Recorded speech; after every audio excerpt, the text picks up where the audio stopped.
Hello, I'm Mischievous Marcinacchio, and I own every issue of Amazing Spider-Man, Amazing Fantasy number 15, and all of the Amazing Spider-Man annuals, which I say do not count. For what? I don't know. What counts anymore, Dan? I don't know. Nothing matters. Just kidding. Is this your way of reintroducing Swarm back into the world? No, I'm not. I'm not bringing back Swarm, Dan. I'm just reflecting a vibe that I'm feeling right now. You're getting a very existential opening to this episode. Here we go. I'm Dapper Dan Gavosden, and I own every issue of Amazing Spider-Man, including the annuals, which I say definitely count. And Mark, if you're really forfeiting life and everything that matters, then I will rewrite the rules to finally claim this prize. Because for me, Amazing Fantasy 15 will always remain a fantasy. Or, well, I hope not always, but for now, a very distant fantasy. For sure, Dan. I'm sorry to get all weird and existential on you, but welcome to the Amazing Spider Talk, the show where two fans and collectors uncover the strange, fun, and fascinating history of the Spider-Man comic universe. And thanks for joining us for an Amazing Friends episode of the Amazing Spider Talk. Yeah, if you want to swing along with us on our journey through Spidey's past, present, and future, subscribe to Amazing Spider Talk on your favorite podcast app and leave us a review to help spread the word about our show. Those reviews are important as they're our best way to spread word about the show and indicate the size of our audience to upcoming guests and collaborators. This podcast exists because of the support of our Patreon members. If you want to receive early episodes, exclusive artwork, and keep this podcast going, go to AmazingSpiderTalk.com and consider joining our Patreon. Today on the show, Mark and I are going to be talking to artist Enid Balám, who goes by Balám. He's an artist that may be unfamiliar to many of you, but he's been making Marvel comics for the past few years and has been slowly establishing a name for himself as a Mexican artist. Over the years, his prominence in Marvel Comics has grown, starting on the first solo run of Reptile, working on Hawkeye Kate Bishop, New Mutants Lethal Legion, a Dogpool Infinity comic, and more importantly for this show, an Aranya story in the latest Edge of Spider-Verse series, the Spider-Gwen Smash series, who we talked to the writer of that, Melissa Flores, a few months back. And now he's got an upcoming TVA series that he's providing backups for, which also stars Spider-Gwen, although I don't know if he's actually working on that character in that comic. But regardless, Mark, we've already recorded this interview. I thought that this was one of the most insightful artist interviews that we've done in a while. I really enjoyed talking to Balám, and I thought it was really fascinating. Sometimes, learning about a different corner of how all these things are done at Marvel and how comic book artists approach their work can be really interesting. And I think Balám really sets himself apart, not only for his attitude about it, but his entire perspective of how he approaches making these comics. For sure, Dan. I think it's safe to say that this is kind of a one of one interview that we've had here in terms of what people are going to hear. So enough preamble. Let's get into it and let people judge for themselves. Well, now let's meet one of our amazing spider friends, the kind of guy who goes to other friends who recommend. Find out about the things they created. You'll love them so much that you wish you dated. But you're just friends, they're an amazing friend. A friend, a friend, a friend, they're an amazing friend. Well, hey everybody, welcome back. As we said at the top of the show, we're going to be interviewing Balám, a artist on many Marvel comics over the past few years. Balám, thank you so much for joining us on Amazing Spider Talk. Thank you so much, Dan. Thank you, Mark. I would like to say I'm sorry for my English. I'm going to try to do my best for those hearing out there. But thank you so much for your time and for having me. Yeah, well, we're really thrilled to have you. Balám and I met at Baltimore Comic-Con this year, where he issued the same statement to me, which was like, "Hey, my English is a work in progress, but I have not experienced that in my conversations with you." So I often find people from outside of the United States have a better grasp of English than many people inside the United States. I was about to make the joke. I feel like the preamble we had before we went on air was a lot more coherent than some others have been in the past, Dan. But I won't name names. No. That's a good sign. Yeah. So I got to ask you. I know you're doing some kind of touring around the country, doing these Yes. conventions and stuff. How did you find Baltimore Comic-Con? It was the first for me. What I loved is that I traveled with my wife, so I've been doing it solo or with reps. But having someone you love at your side is something that, everything becomes wonderful and enjoyable. And I eat so well, so everything goes to plan. Yeah. So yeah, it was a lovely experience. Other than that, the show was what I could grasp of that. It's that it's a really comic book oriented Yes. Type of show instead of the celebrities or the vendors. This was there's a lot of people that, for what I could see, they're regulars. They attend yearly, so it's a place of like meeting friends that you don't see. It's a place of gathering, getting in touch with people you haven't seen in a while.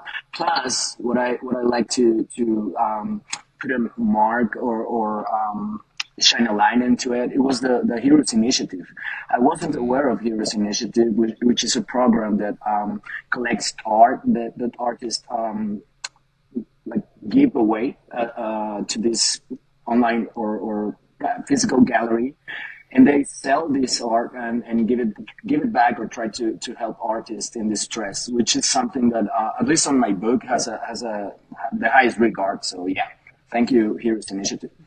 Yeah, it's a really amazing program, and I think a lot of comic work is freelance, and it doesn't have built-in retirement programs and things like that. Yeah. So Yep. I know the Heroes Initiative helps out a lot with that. I love Baltimore for the same reason. It was a smaller show, I think, this year than previous years because I think people are still recovering pandemic-wise to their former habits. But I was really thrilled to meet you there, and I'm glad you got the same vibe from the show that I love about it, which is it's a pure comics show, and those things can be a little bit harder to find, I think, these days in the kind of glossy convention land. But I hope you'll come back for future years. I will. How about you, Mark? Do you have a sense of the show that you could share with us? I am not a Baltimore native, and I've actually never gone. I'm a New Yorker, so I have done New York Comic Con several times. Obviously, a different vibe from my understanding Yes. of Baltimore. Although Dan and I first met in the flesh at, well, it's now called Terrificon, but I think then it was Connecticut Comic Con or whatever, which is also I mean, because I haven't gone to Baltimore, Dan, how would you say Connecticut kind of matches? I would say they're very similar, very Yeah. comics oriented. Yeah. Yeah, I've always felt that with the few times I've done Connecticut. So, but Is that in North Carolina, or say that again. is that in North Carolina, the show? It's in Connecticut. It's up right. up by Hartford. Or actually, it's, Oh. well, they do it. They actually do it up at the casino, Mohegan Sun. So I guess it's a little further north than Hartford. But yeah. All right. Well, it's important to say, if we haven't already said it, that Balám is a Mexican Yes. illustrator.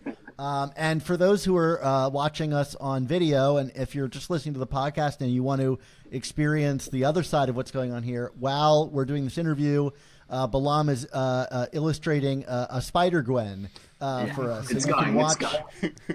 Awesome. Yeah. Yeah, you can watch his progress there if you're watching on the video Yeah. or you're joining us via podcast. But let's get to some of our questions Yeah, I and was gonna say, 'cause learn a little bit more about Balám and his work. Because once he's done, the interview's over, right? No. So the first question we always like to ask creators when they come on the show is, basically what is your origin story for comic books and for comic book art? Like, how did you get into this medium? Going all down the rabbit hole. I was about 5 or 6 years when I just stood in front of my parents and I told them, it's straightforward, but I have to make an a parenthesis there. I was raised in a very rural area, and there aren't any bookstores or in Mexico, we don't have like a lot of comic book specialized stores, so there weren't any. I didn't knew about comic books. I've never seen those, if you believe that. So I told my parents, oh, you know what, I have to do something that has to do with books, something with books, and I was obsessed with books. Such in a reincarnation matter that my mother was freaked out because she was telling me, what did you mean about books? Do you mean writing books? Like do you want to write, or do you want to do the drawings? Yes, the drawings. I want to do the drawings, and so it was something that I had. I guess in psychology, you'll call it a I don't know how is it called in English. A premonition? Affinity. Or... No. In Spanish, it's called a pulsión, which is something that's an inner urge to do, something that you have and cannot explain. For example, those videos on Instagram of children like playing the violin or something without classes. It was something like that. So I always knew. It was such a commitment to it that I had many troubles throughout my childhood because I was drawing and people didn't understand. So I guess my parents were concerned about it, my teachers as well, and they tried to like take it out from me or like perhaps a session with a psychologist, like, why are you so obsessed? We can't understand it. So through decades, I ended up understanding that it's something that you need to do. You have this necessity, you have this urge, this thing that cannot be fulfilled until you do it. So as I saw my fellow students and like going with sports or becoming like the I don't know, doing teenage stuff, I was drawing, which is something strange. I wasn't like talking much, I was drawing. So I had this problem to engage with people. I had a normal life, but I was always drawing. I was always like trying to in a sense talking to people that did the same that I was interested. For example, I went to Disney for the first time when I was a kid. And the only thing that mattered to me, there was an exhibition of original art from the movies. There was some drawings from Pocahontas, and I was flabbergasted. I was astonished about the detail, about the way the frames were made. And my mom was pulling me like, "Hey, don't you want to go to the games? There's a bunch of things." I want to do this. I want to see this. Please let me be here. And I was misunderstood, such as many other people that have some interest in life and are like disregarded, unacknowledged. Mine was drawing, so I've always known. It was a struggle, but nowadays I feel in my place. I feel that I have accomplished what I always needed to do. And as many years progressed, a lot of people that used to criticize me or look down on me, they now realize that I was always sure about what I was to do, what I was meant to do. So yes, that's my story. It's so funny you mentioned that Pocahontas exhibit. I saw the exact same one that you're describing on the animation tour in 1994. And it was my favorite thing that I saw. You like looked through the windows down into the animation studios. I don't know if that's your memory of it, but it really hit me as a kid too. I've never heard anybody else share that experience. I'm assuming this is in California or in California. Yes. Wow. So as I was saying in the beginning, going deep the rabbit hole. Mentioning this to you and getting to know people, I've often encountered that there's a bunch of links in between people that we are not aware of. So probably talking to you guys today has something to do with retrocausality, something with the past and the future. I don't think any more in coincidences. So I believe that. I'm super happy and grateful to be talking to you right now because it's a shared experience, and I believe it moved us since a while to appreciate art and to see it in a different way. It was something that caught our attention, in the same matter that some I've seen some children, for example, dancing or listening to sounds and music, and they just slip away from reality. They start to do repeatable sounds, and then they become drummers or something like that. That nobody Yeah. understands when it started for them. So there's the special moments when it starts for everyone. Did you find like a kind of easy, affinity for drawing? I mean, I'm an art teacher, so I often have kids come to me and say, "Yeah, I wasn't born artistic," and I say to them, "Well, I wasn't either. Like it's a skill I've had to learn and get better at, because I'm interested in it." Did you find a sort of like that you were kind of like had this innate skill, or obviously I'm sure you've trained very hard to get better at it over the years, but was it something that came easy to you? There's there's definitions here. For example, drawing as an expression. Everyone has it, right? Everyone expresses, and everyone has a necessity to, for example, given an address, you're probably like do it in a napkin. Oh, you just hit this store, and then you go around the corner, and you probably make like a scribble, right? So we tend to do it as a form of expression. But there's a lot of academics in drawing, so it's not just. I don't think you're born with that. You have to polish it through an academic study. So, for example, in comics, as a concept, there's a storytelling, right? So there's fundaments and there's rules that are partnered with cinema rules and movie films. So you have to be able, for example, to understand what's the language of cinema. What's an angle shot of a camera? What are the rules, for example, of consistency and continuity? So there's a bunch of things you have to address through time. What I would say is that it came easier to study that rather than study numbers or study abstractions of science and biology. Or, for example, I was awful at chemical biology. No, but biochemistry. I couldn't find my way, even though there are drawings, the science and the correlation of values of the properties of elements. I wasn't able to hook the things, and for everyone it was like writing, and I wasn't able to. It happens the same with musical things. I can't read music because even though it's drawings, it's written in a pattern. It's apparent. I get lost with it. But the fluidity of expressive art, it was always super easy to read. For example, when I see a drawing, I often think of the person who drew it. It's not just the drawing. I have like I can see something easily, like an impression of the person who drew it in the faces, they resemble the person that drew it, and it's super easy for me to recognize. Oh, this is that guy. Oh, this was drawn by this, and it has something with ink by this one, because it's easy to read it as a detective wise thing.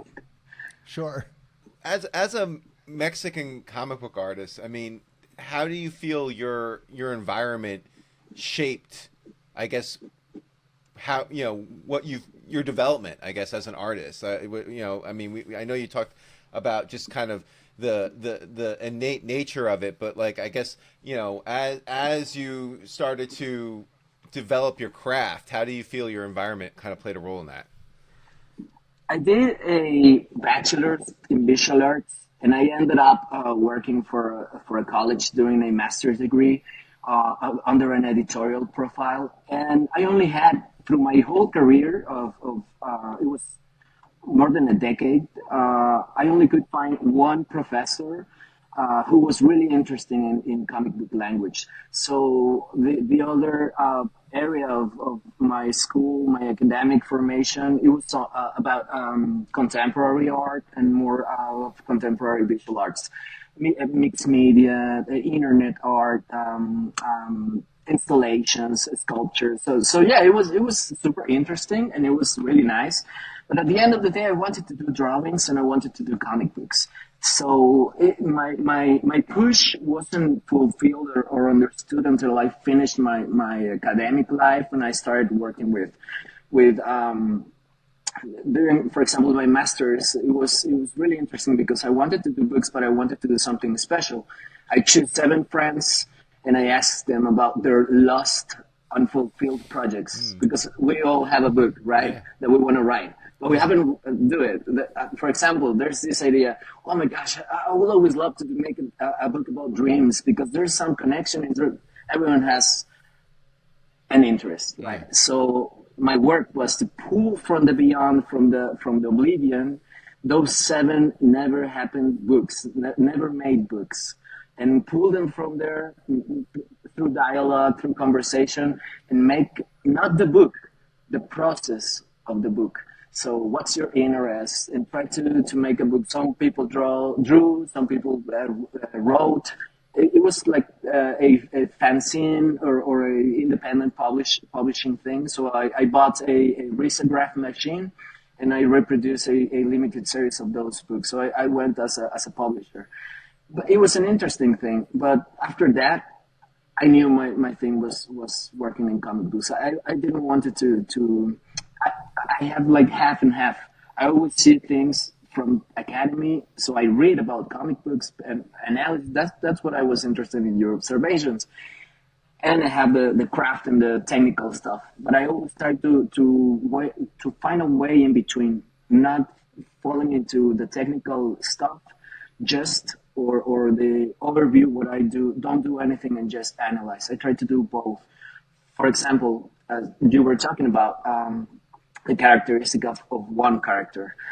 Recently, I have observed and talked with many people about the similarities and perceptions about new mythologies, modern mythologies through comic book artists. So there's, for example, a professor called Jeffrey Kripal from Rice University, and he has a bunch of books about the superhumanities or he has actually one about just superheroes, about how psi phenomena and weird phenomena tend to, for example, telepathy, telekinesis, those type of things have a commonality with superheroes. So he would describe associate these superheroes with mythologies, so such as Greek mythologies, such as like ancient mythologies, which they do carry. The superheroes do carry those type of meaningful signs and cultural signatures, such as arcanes or yeah, it's an arcane, right? That's the word to define it. An arcane, something subjective that has an inner connotation to explain mysterious things in the world. Speaking of these mythologies, you said you didn't have like comic book stores or access to that. You just had this kind of inherent interest in books. Like, what was your onboarding point for like comics themselves, or Marvel? Like, what you're doing all these books for Marvel. Did you eventually gain access to that in Mexico and grow up with these characters, or was that something that arrived later in life? Arrived really later in life. My first book that I was given for birthday was an Asterix and Obelix book. Okay. So the bande dessinée type of European format was my first book. And after that, I remembered my father was giving classes in a university, and he dragged me around as a child, and he gave me money to buy food. Like he gave me, I don't know, $1 to buy some food to wait for him because he was in a meeting. So instead of buying food, I bought my first comic book, which was a flip book. They were very popular in Mexico. It was an X-Men and Fantastic Four flip book. And as soon as I opened it, I related it. What was the thing that was calling to me? And it was the phenomenology of impossible science, the unexpected powers of a human being, the beauty of the goddesses in the book. So, I mean, there were the things like crystallized. My interests were crystallized in one book. After that, I knew that was the thing I was to pursue. But no, I didn't have I didn't raise reading comic books. they came really late in my life. In a sense, I'm working for Marvel. If I may be honest, I don't have a bunch of stacks and boxes of books that I have like read a bunch of events. Or I'm not. I'm always running behind. I feel like I have to put myself to the task of studying or becoming a scholar, because a lot of fans, for example, ask me things that I don't even know about the characters. That's totally fair. I mean, I think you could spend your whole life playing catch up on Marvel, and I feel like I've probably devoted more time to that than any human being should. Which is beautiful, because imagine that more than 40 years ago, we were already talking about quantum effects, entanglement. So in a sense, the world has been catching up with us. Yeah. With the impossible readers, the impossibility readers. I mean, we have been aware of portals, of time travel, of a lot of things that the world is just catching up. Current science is just catching up with us. Yeah. I'm always joking that I can use phrases like Groot and the Infinity Stones or whatever, and my wife understands what I'm talking about. Mm-hmm. And something must have gone horribly wrong with the world that my wife knows what these things are without me having to open an encyclopedia. So anyway. Yes. I struggled a lot when I was a teenager. For example, I suffered a lot because a lot of my girlfriends were I mean, not a lot. The few I had, I was lucky to have. They weren't appreciative of what my interests were. So I only found so later in life that we should be with the people that really care and understand about us and probably are more alike, instead of trying to lie to ourselves and put away our collections, our toys, and the stuff we love, and try to be other person that we are not, because we will never find happiness with it.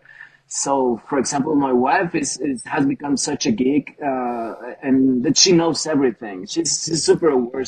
We're looking right now at the new season of Arcane, and enjoying it as a couple is a blessing. I really do tell people to try to find there's a saying here in Mexico, "a roto fuera descosido," which means like you'll find your partner in someone that is just as wicked as you are. Yeah. Well, I think Mark and I also bear the curse of being unabashedly ourselves. Yeah. So there's no hiding that. Yes. But yeah. Balám, just talking a little bit more about so if you look at where Marvel artists had come from over the years. Obviously when Marvel first started, the Marvel age, a lot of the artists were from New York, and then that, expanded to kind of the broader continental United States. And, there have been some international artists over the years that have worked on books, like, Alberto Ramos is obviously one that comes out, and he's been working on it for over 20 years now. But I'm curious, from your standing, what kind of work is Marvel doing to recruit more artists like yourself internationally? All right, so this has a lot of corners, but I would say in principle it would help and probably save comic books. The openness to the welcoming thing of exploring other countries. Why do I say this? Because profit margins have been lowered in paying local artists, and have been expanded and lowered to pay low-income artists from other countries. This is called outsourcing, right? Mm-hmm. So that's a reality. As an independent artist, we do not participate perhaps more closely to the circuit of conventions or for example, doing a signing at the Marvel booth. So the popularity, in a sense, has become less and less, such as the page right through the years. But I believe this has been one of the most wonderful, this is my opinion, one of the most wonderful experiences of comic books, especially Marvel. It's been the integration of a lot of voices, a lot of mentalities, and a lot of cultural properties that everyone brings to the table. This enrichment of Marvel Comics has only been possible with the many minds and many cultures from around the world. So it is an economic trade in a sense that has been helpful for U.S. economy. But in the other hand, we are proud to represent our countries, and we're really honored to bring what we have to the Marvel universe. I have this image in my head, which is really weird, and if I may, I'd love to share with everyone. Imagine this enormous rock, enormous, such a boulder. It's so heavy, and there's a line of people, and these are writers, editors, letterers, colorists, or everyone the most important, the readers, right?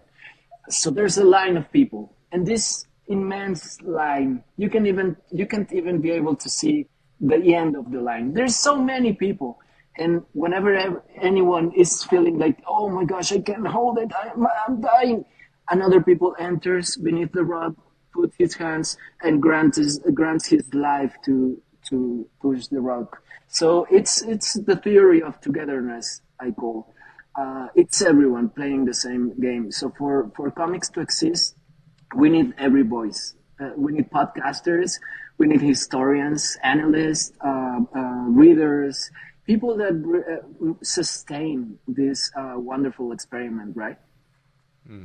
Do you feel like someone like Humberto Ramos, a very prominent Mexican artist, has been a big part of lifting that boulder? 4 years ago, I was working for Europe as a comic book artist, and Marvel asked Humberto if he would vouch for me. We were not friends at the time, but he was aware of my work, and he vouched for me. So he's as a godfather for me with Marvel. That's what I was assigned to Reptile, my first comic book series with them. So I've had the pleasure to know him, and what I respect the most is one advice he gave me many years ago when I started with Marvel. This is a tiresome. It wears you. The continuous deadlines and the excessive amount of work to deliver each month, each week, tend to wear you down. It deprives you of enjoying. So he told me once, and this advice is so big that I cannot hold it with me forever. Try to find and try to remember what made you happy to start with comic books. And if you put your mind there, you wouldn't even notice how the morning starts and how the day ends drawing. You wouldn't feel the pain in the back or feel tired in your body because you try to find balance with it. In a sense, you encounter through years joy in what you do, and that's a really, really strong and impressive word of advice coming from someone with more than 30 years doing this. As you have noticed, a lot of artists tend to become cover artists because they pay really well and you have a lot of exposure. And he has bear the weight of sticking with being an interior book artist, which is really tough to do. So yeah, I believe like the opportunity in art is that there's a chair for everyone at the table, but it's not granted, it's not given. It's something that you must call and that you must work to obtain. So it doesn't matter where you come from, the color of your skin, the language you speak. If you put everything into comic books and you respect what the trade is and you understand what you're doing, if you do it with awareness, it pays off in many more ways than financially. It becomes your life and it becomes a joy in life. So yeah, I mean, I think he is a bearer of a generation, at least for us. And I believe there's in every country there's like a shining star or a beacon for others to follow. And to close my comment, if I could only aspire in many years to become so humble and so strong as he is, I would be really happy. Yeah, I think that's wonderful. I love your very positive spin on all of that. I mean, I think a lot of people could see globalization as like an outsourcing as kind of like a race to the bottom, but it can be a really enriching thing, especially if you have someone like Umberto shepherding and opening the door, and Mexico has really brought a lot of great artists across the fields. I'm thinking about like even film. The Mexican artists in film have been dominating the Academy Awards for years, and so it's great to have that finding its way into comics. So speaking of which, I'm curious, like, yes, Umberto maybe spoke up for you. How did you come to work on the Reptile series with Terry Blas? I mean, in 2021, I mean, that character, was a part of Avengers Academy, for a while, but like, it had been a long time since Marvel had really like put a Latino or Mexican superhero at the like front of a book, and for you to work on that, it must have been really neat. Can you talk about how that experience came to you and what it was like to work on that? Of course. Thank you for the question. Well, I was working for Humanoids in France, and then I moved to work with Titan Comics. So I was doing a series for, I can't recall if it was Blade Runner or Extraordinary with Victoria Schwab, but I was doing a graphic novel, and I received a mail from Marvel, and I was asked if I would like to do the book. But the task was to do 2 books then, because I had a contract obligation with Titan Comics. So a few people know that for at least a year and a half or 2 years, I worked in 2 series simultaneously, which I was doing 42 pages monthly. Wow. And it's a lot. It's a lot. I mean, I remember I ended up in physical therapy because my back, I ended up bad. But I knew it was my task, and my silent task to fulfill, because it does present to us in life. Oh, do you want to do this? All right, but I'm going to give you like the hard way. So I had to conceal this task, and it was so tough on my health that I couldn't do 2 books anymore. So I ended up leaving my work with Titan Comics and stick with Marvel. And it was such a great experience because they know you're gonna go with them. The characters are so popular, they have so much pull in the world, and they're so relevant that you get enamored. Enamored is their word? Yeah. Enamored or in love with this type of experience. The editors are super, they are in touch with you at all stages of the productions. Everyone is working like a factory. So you just feel like you're in the place to be. You're in the scene. So it was a wonderful experience. The character is lovely. I would have, the only thing I regret is that I would really, really love to come back and give what I have learned through these years of experience, because I see the work right now, and as all artists, we are how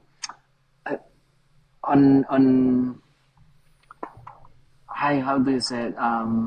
Unimpressed or you see the work and you don't see it as you would really like to. But that happens with artists all over the world.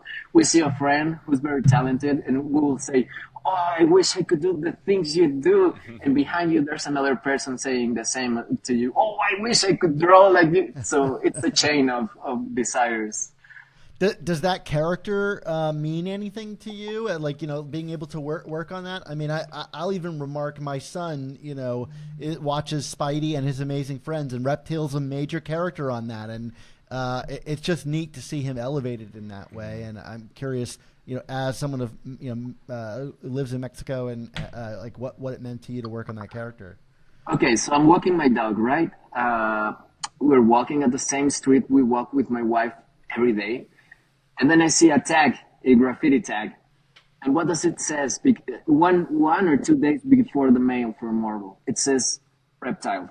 That's the tag of the graffiti artist. In the same street we walk we have been walking years. I took a picture of it, and I've talked about this with Lauren Amaro. She's the editor, and she, for example, has a lot of similar experiences. So it's really weird how you find out how you're gonna do books, because they it's like the future informs the past in a sense, and you are revealed what are you gonna be working in if you pay attention to the signs. So it was amazing. I mean, I lived in California when I was a little child.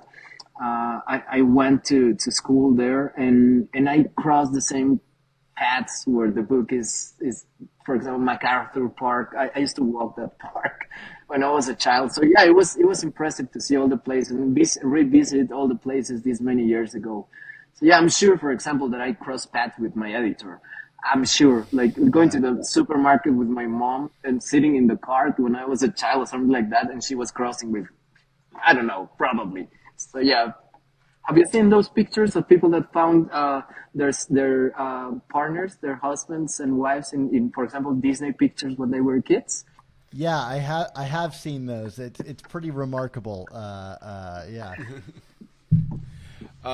The other character we wanted to, of course, talk to you about, and is the one you're working on as we talk to you, is Spider-Gwen, of course. And in looking at your online portfolio, it seems like you were doing quite a number of Spider-Gwen commissions even before you came to work on Spider-Gwen Smash. So I'm curious, does that speak to more of your affinity for the character, or just the character's fan base, or both? I mean, I guess, how did you come to do so much Spider-Gwen even before you were on a book? As I'm explaining, Yeah. there's a bunch of mystical happenings and connections and synchronicities. Yeah. So people start asking me even before the book was. So, for example, I'm going to tell you plain and simply, I met you, right? This is a Spider-Man podcast. Mm-hmm. Yeah. When I met you, I received a mail like a month after that I was to do Infinity Watch if I could help or fill in as a fill-in artist, and it has a Spider-Man. Why? I haven't never drawn a Spider-Man, and then it became something that I was asked to, and I'm drawing right now Spider-Man for Infinity Watch. So it's really weird. You get to understand that at the beginning it's funny, and then it becomes surprising, and then it's just commonality. They will reveal themselves to you. For example, my wife gave me a Miles Morales toy figure. I love toys. I love collectibles.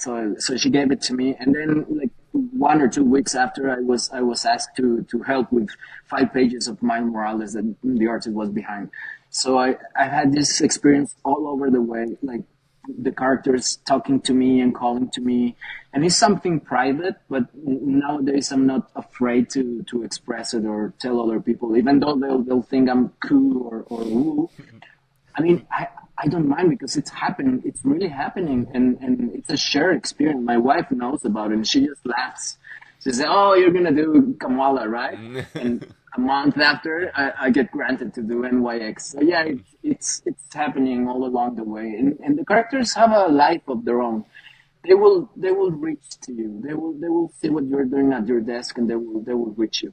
In another matter, editors are really aware of you, and I believe they have these portfolios. This is my imagination. They have these meetings and these portfolios, and they will share or advise or advocate with one artist. Oh, I think this guy would do something good with this type of characters. And I started working with teenagers, with younger audience characters through Reptile. I did New Mutants, for example, which is another outcast teenage band of mutants. So I think for a while, I was like the teenage artist, one of the teenage artists with Marvel. So a lot of characters fit that description.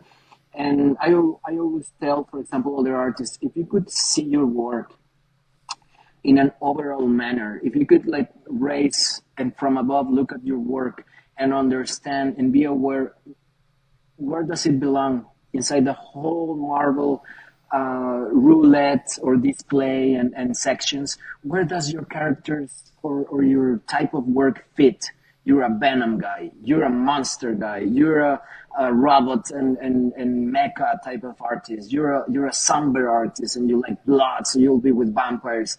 And in my case, I tend to enjoy to portray friendship, youthful characters, innocence. Those are the types that draw my attention. So perhaps Marvel has a resonance with it. Do you think there's something about your style or line work that that contributes to that? You know, Yes. the kind of teen oriented focus, and did that pull you towards Gwen? Like maybe even looking at like Robbie Rodriguez's work. I don't study much artists because what I'm trying to do is be an outsider to the comic book scene. So I have a lot of materials in my head, but for example, I never knew about the foundations from Spider-Gwen until I was assigned to the book. I started looking at it. But I'm not looking at characters. I'm trying to develop my own thing. So staying away has been something that helps me because if I see, for example, an artist, I would tend to make resonances in my drawings about their work. I tend to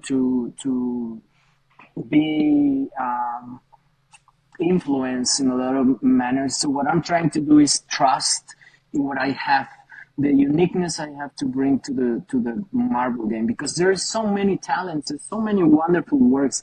But if I were to be looking at everyone, I wouldn't be anyone at the same time. So what I'm trying to do is being honest and bringing what I have. So it's not the same Hawkeye from the previous artist. It's not the same Spider-Gwen. For example, I love characters with tennis shoes. So I got rid of the ballerina shoes with Spider-Gwen and I used the chucks, Yeah. because I love how she looks, more like a normal teenager would. So this I don't know if they have changed it, but I love her with those type of shoes or like backpacks or stuff hanging with one. So it's my Spider-Man in a sense. So I couldn't compete with those talents. I only have what you see. So I'm being honest with my work, and I guess it does. It's a flexible character. It's a petite, for example. I try to take care of that I don't over sexualize teenage characters. I'm very careful with that. So my Spider-Man is not a sexy Spider-Man. It's more of a slim, younger, like rude, like more of a teenager. She will roll her eyes up a lot, trying to like disregard people, like more of a teenage, awful character.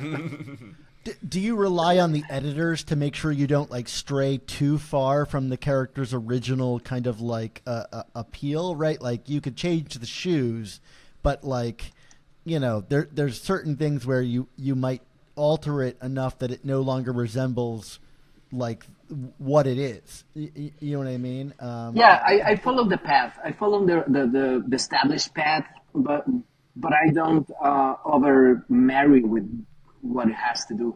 And editors have been such a wonderful persons to me that they have respected that I'm very creative, that I don't like a lot of boundaries. And I try to create and world build a lot. For example, when I'm assigned to draw the characters' bedrooms, for example, I would draw a lot of things on the wall, like posters, those cabin pictures with friends, or maps, constellations, something that a teenager would have, like a bunch of lights hanging, a bunch of collectibles and stuff that probably I would have in a bedroom. Instead of being or researching what the character has, I try to do that, to bring my own point of view on how would their rooms look like, for example. And I think our editors have looked at it and have like understand that I'm creative in a sense. I don't like to do like a lot of boundaries. So in that expression, I know the limits and I know the rules. For example, you are not to draw anything that can get anyone in trouble, such as messages or hidden Sure. stuff or real people. So I know the legalese, the type of aspect that you're not to cross. I treat the characters with respect, as I tell you. I love to portray teenage characters with such respect of their personal way to look or to move. So I think we are in a really healthy relationship with editors. Good. So how did you come to get the call, I guess, for Spider-Gwen Smash, and what was your collaboration with Melissa Flores like? Like how often did you communicate with her over the course of that series? I did one Edge of the Spider-Verse book with I believe this was, I can't recall if it was during the Spider-Verse movies, but it was with Alex Segura. And I drew, I believe, 10 pages with Araña, which is a Puerto Rican, I believe, Spider Girl. And during this book, I did the Hobgoblin, another version of Spider-Man from, I can't recall which universe. And I did this small Spider-Gwen in the Web of Destiny or something like that it's called, Yeah. with Madame Web. So I believe editors caught that small Spider-Gwen and saw fitted they saw that the style fitted the character because it's such a tiny drawing. But I believe these like portrayed the spirit. I'm always talking about the spirits of the characters. For example, in Fantastic Four, once I review a portfolio from an artist, and I saw he was doing Sue Storm, super sexy with this clothing that is so fit and it's not fit to her body that she was almost naked. And I told him, "Have you considered what she represents?" Well, yeah, well, like the invisible one. No, but a mother. I mean, Yeah. this is the first family, so there's a meta narrative to the characters that you must be aware of. It's not just drawing them. There's something above the characters or behind them that tells a story. So, for example, in Spider-Gwen, I mean, it's a tragic character. I mean, she hasn't found even her own self. She's not like a superhero like other spiders. She's always like in doubt of her own destiny. It's even in the movies you see like there is no love. There's no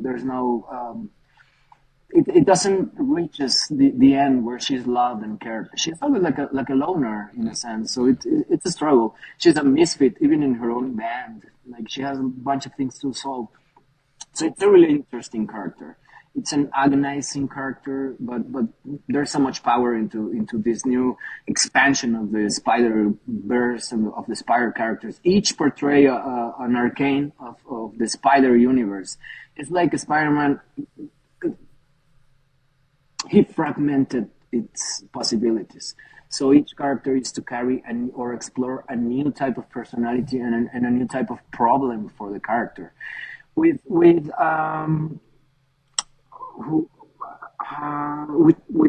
Flores, with Melissa Flores, we hadn't chatted a lot. I knew she was working on Power Rangers, and she has like a long career with Power Rangers.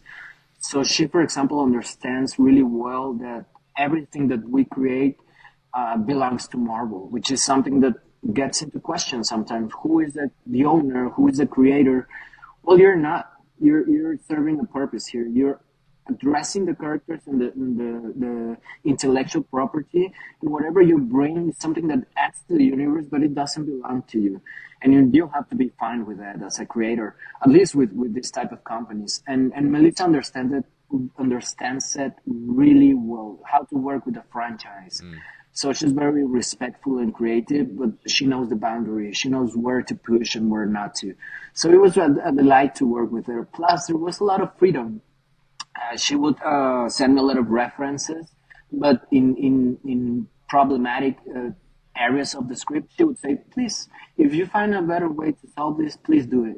And I would offer through layouts and thumbnails my idea of how the character would be portrayed or the scene, how to be played, and she would be fine with it. So it was a delight to work with Melissa. I mean, you have some flexibility given that you guys were doing it in Gwen's universe with characters that had never been introduced there before. Like her universe is Dazzler. Yes. appears there. Did you have any kind of like direction from Marvel or Melissa about like how to reinterpret Dazzler for this universe, or was that something you kind of like looked to the past and went off on No. your own way? No, I didn't even look to the past.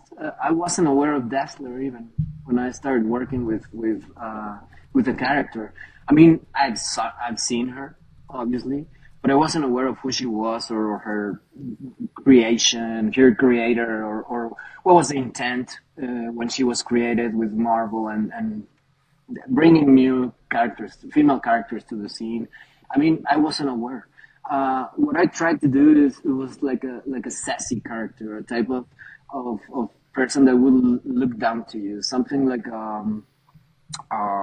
yeah, sassy. Is it sassy a good word to sassy, describe her? Because she's such a star that she wouldn't mind like looking down at you or what you're wearing. Like why are you fat? I mean, what do you mean? Not like that. She would be like doing those type of meaningful things.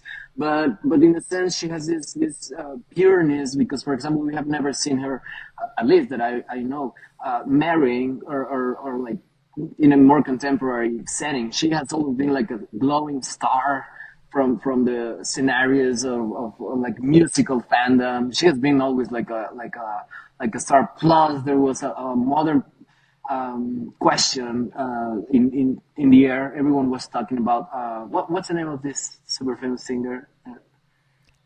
Taylor Swift. Yeah. Taylor Swift. Everyone was talking about. That's Taylor how I Swift. read her on the page. Yeah. Was Taylor Swift? Yeah. Yeah, everyone was talking about. I've never heard Taylor Swift music, but I mean, I'm aware of the pop scene, right? So I've seen that singer. So I try to just like when I talk about resonances, it's not that I'm trying really to establish like how the character has the eyebrows or her hair. I'm just going with the flow and trying to. For example, I didn't do character design for this series, and I did the new Hulk in this universe. Hulk wasn't like Dr. Banner wasn't in the game, and I didn't do character design. This is the thing that I'm saying. Perhaps the uniqueness that I bring to the game is that I know the boundaries and I know how to portray it. Perhaps thinking this Dr. Bruce Banner can be retrofitted into an animation, so the style has a kin to animation, perhaps, or my version of who else was there? I can't recall. She's a super sexy spy with a Black Widow? spy Or with a Black Widow. Yes, Yeah, I Black did Black Widow's Widow, yeah. but I did it with her short hair, and she doesn't even look like the Black Widow that we know. But it's my widow that I'm bringing to the world. So let's it's an allowance. It's for another artist to play with the idea and try to perhaps use other costumes. I did one or two costumes for her at the whole series, and I think it was enough. I mean, she's more like an intellectual Black Widow, so yeah, she's really good. Yeah, she's more like an agent, like a talent agent of some sort. Yeah, perhaps more of a corporate type of universe here. Yeah. I love the sort of like high register superhero drama that like erupts between Gwen and MJ. Like when the emotions get high, MJ turns into Carnage, and that was really at the heart of the series. And I loved your design for Carnage, including the sort of like tongue that was like very prominent. And I don't want to read any kind of like sexual thing into it, but there is a sort of like almost romantic tension between MJ and Gwen in the story. Like they're not lovers, but like they're in a band together and they're like close enough that they are almost family. Like, can you talk about that design and like, am I overreading into some of the work that you did there? There's a fan out there which I'm gonna do a shout. Yeah, you do call it like that, right? Like a shout out. Sure, yeah. Abigail, she told me, oh, this is like a Mark Bagley's Carnage, right?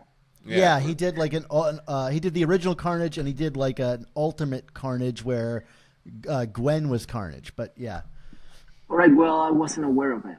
sure.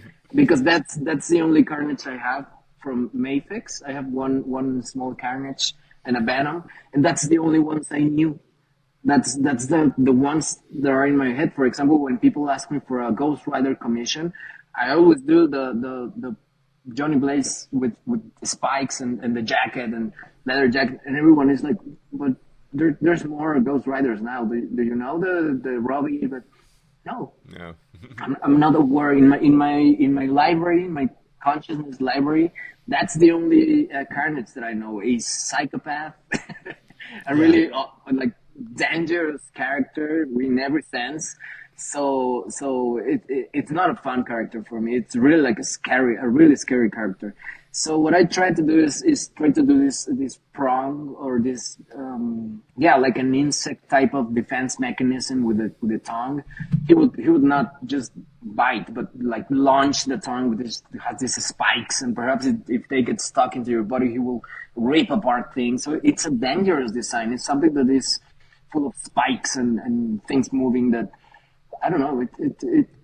It's supposed to, right? It's not a nice character. It's not to be elegant. I mean, it's to be like unstable. That's the word that I would think. So, for example, I was thinking about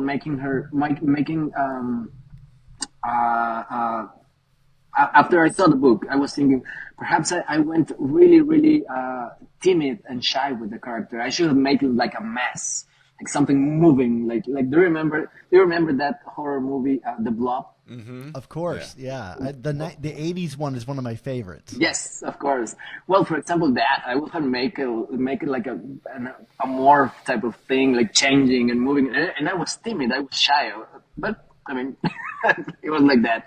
So yeah, I was not aware of the many options of Carnage I could go with. But I think it's an exploration, and it's something that I'm discovering as well. I'm having fun. For example, I always leave the last pages of the script. I don't read them when I receive it. I only read like 15 pages of the book.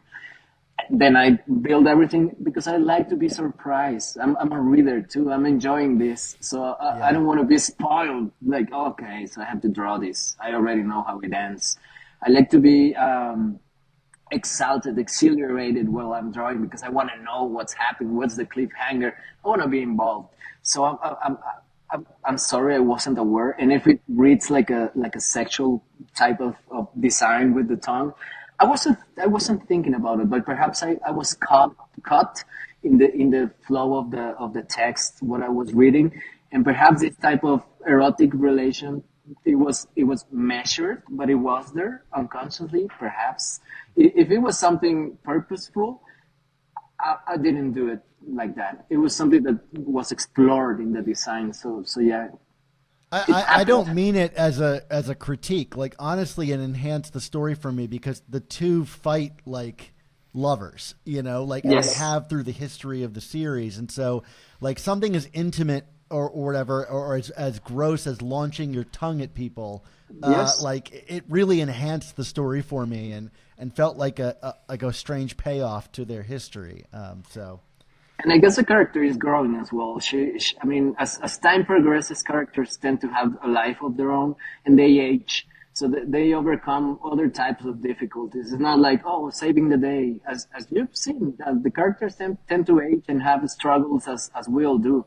So, for example, I haven't had that, but illnesses, sickness, death. There's a lot of themes in comic books that are overwhelming. I mean, they are growing. They reflect our society, and that would be, for example, inappropriate before.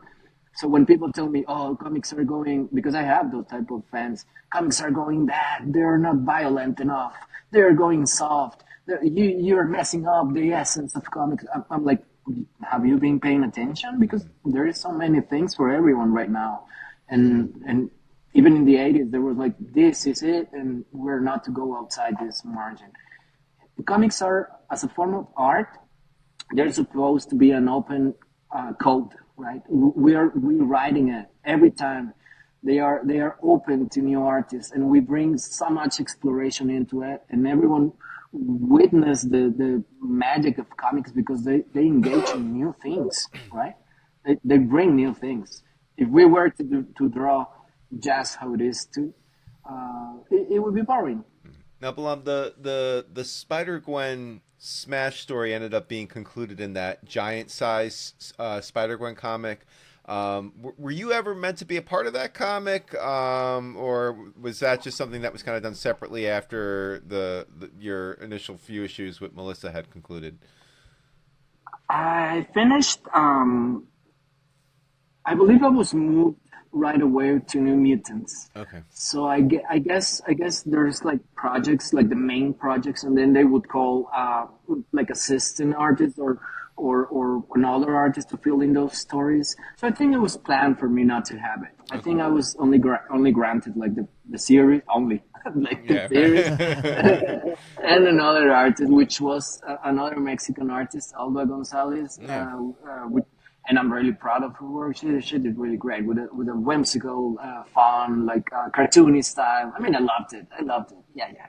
But Yeah. but I guess if I would go back, I think I would go a bit darker with the story.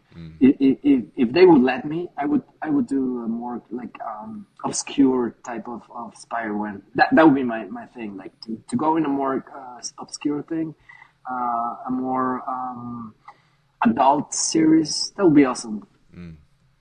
So, speaking of your next directions, like, can you talk about your current work on the TVA series? I mean, it doesn't come out here until December, I believe, but Spider-Gwen is like prominently on the cover, and they've said that she's one of the lead characters of that series. Was that born out? Like, was your work on that born out of working on Spider-Gwen Smash? No, I have to be a disappointment there because I'm only granted one page, and it's like the funny story that goes in at the end of the book, Oh, which are just like the funnies. The how do you call them? Those addendums or annex to the books. oh yeah, backups. Is probably what we would call them. Yeah. Yeah, I'll be the backups artist for that, which is really fun. I mean, I would love to draw other things, but I'm doing Infinity Watch right now. I don't know if my understanding is right of my position, but because I do traditional work, perhaps I go a bit faster than other artists that work digital.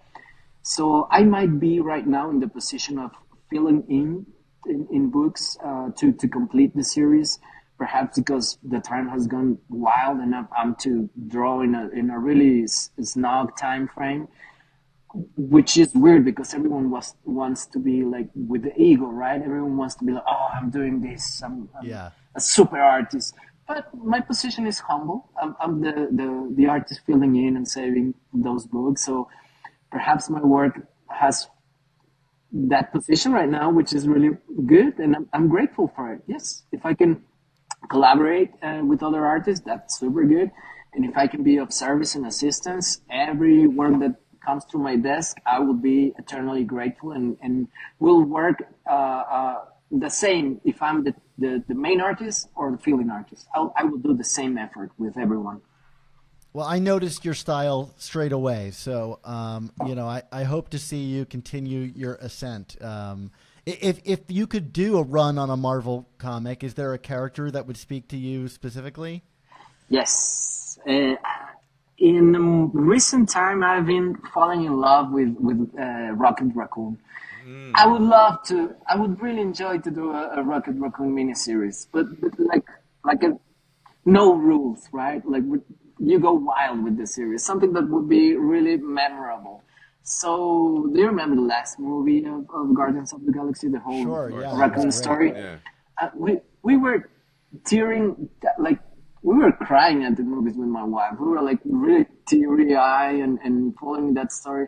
It really touched us. So yeah, it hasn't happened in a while, but I love to do some Guardians of the Galaxy or specifically Rocket Raccoon. I think it's a really nice character and has so many possibilities to be funny, hilarious, humorous, but at the same time serious and like explore another type of theme. So yeah, I love to do some Rocket Raccoon. Awesome. Well, Blum, we're almost towards the end here. You've been such an amazing guest, but we have to ask you the one question we ask everyone who always appears on the Amazing Spider Talk. We vary it a little bit depending on the person's background, but we want to ask you, what does it mean for you personally to be a comic book creator who has contributed to the Spider-Verse?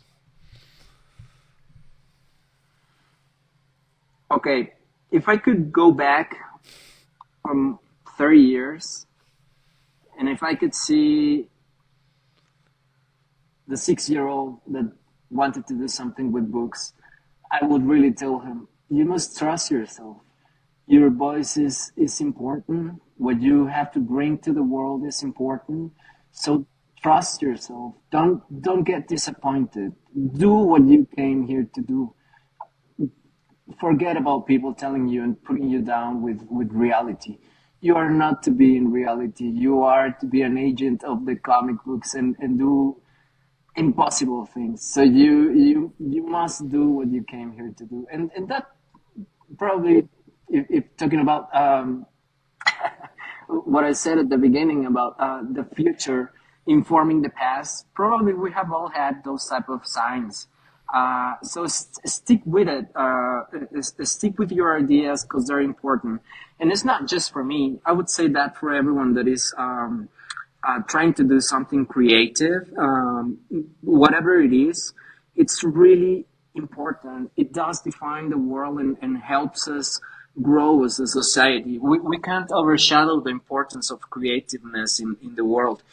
If you have, for example, a really quickly, right? If you have a scientist obsessed with electricity and magnetism and devices, right? And you have a biologist studying plants and mushrooms, and they will fight and argue until the world ends.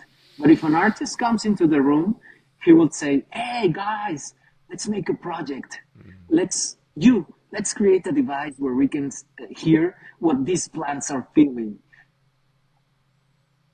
So it's a magnet, it's a possibility, and we as creator matter, and we are something that it's unexpected in this world. So be creative, everyone. Try to try to pay attention to those creative impulses because they really redefine and change the world. They matter. Well, amazing. You've got Infinity Watch coming up soon. But if people wanted to kind of keep up with you and your work, what's the best way for people to do so? Well, there's another book that I did about pet pools. It's coming on December. I did a whole series of Deadpool pets. I created with Mackenzie Cadenhead. We co-created mouse pool and cat pool. There was a dog pool already. So we had a lot of fun with those books. They appear to be for children, but they are not. The characters are, for example, Mouthful is a psychopath. So they're not for kids. Don't be fooled. And those are Infinity comics, right? They're on the Marvel Unlimited, yeah. But they're gonna be printed in a book. They're gonna be on a trade paperback. Going to be released on December. I did a cover book as well, so the book is gonna be really nice. I'm doing Infinity Watch as well, and some TBA. How did you call the backups, right? Yeah, backups is typically what they're referred to. Yeah. Yeah, I haven't done that, and they're really funny. I'm doing Miss Minutes and a bunch of new characters, which is really good. Miss Minutes it's a lovely character. Another psychopath as well. It doesn't matter if it's an AI, right? Yeah. Well, we all have to look forward to that in real life as well. Well, I guess before we end the interview, I guess it's time to check in on your drawing. Do you feel comfortable sharing it with the audience? Yes. I'm just gonna sign it, all right? All right. It's not done, obviously, because I talked a lot. Darn questions. But I'm gonna finish it and send you a picture of it. It's going. Awesome. Amazing. There we go. Spider-Gwen sticking to the wall. There we go. Amazing. Love it. Well, Balám, thank you so much for joining us. You've been an amazing guest. We learned a lot, and feel like I got real insight into how your brain works and how you approach a project. And I'm really grateful. A lot of insight that you provided. Hey, perhaps there's another time. I would love to hear you guys. Where was the time, the event that connected you with your favorite characters and comic books? So please do call me back. I love to do these things. So thank you so much for your time. Yeah. Thank you, Mark. Thank you, Dan. And thank you to your audience, to your wonderful audience out there. Be creative.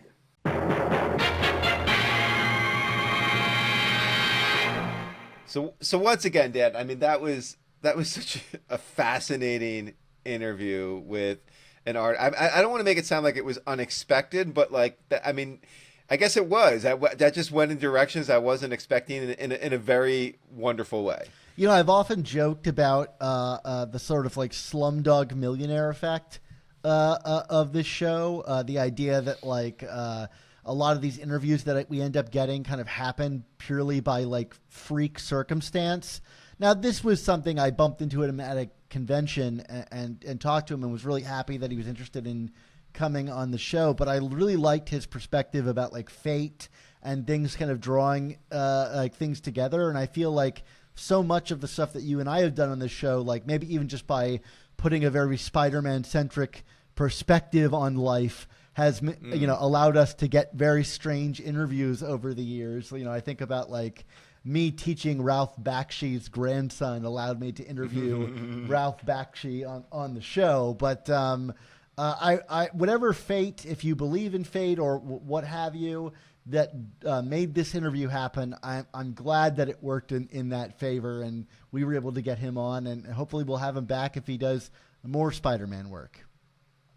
Definitely. But until then, Dan, it's that time for all good things to come to an end. So we want to say thank you to you, the listeners and viewers, for tuning into this episode of the Amazing Spider Talk. Plus, of course, a special thank you to Balám for joining us. If you haven't checked out his work yet, give him a shot on Marvel Unlimited. Yeah, this podcast exists because of listener support on Patreon. For only $3.99 a month, you can help support our show's existence while getting early episodes, including these interviews as soon as we record them, our single issue reviews, exclusive artwork, and a ton of other bonuses. So thank you to everybody who already supports us and the work that we do. If you value smart comics criticism and historical analysis, we hope that you'll consider supporting us on Patreon. What we do on the show is admittedly niche, but we feel that we offer valuable commentary and model fair methods of criticism for a character and medium that rarely receives the kind of consideration we believe it deserves. So please, if what we do is valuable to you, we can only continue doing what we do with your support on Patreon. So Mark, until our antagonistic banter erupts into symbiote-fueled violence, what's our motto? I mean, wasn't that our Planet of the Symbiotes episode where you tried to rage me on the air? Anyway, fair enough. I'm just saying, with great podcasts, there must also come the Amazing Spider Talk.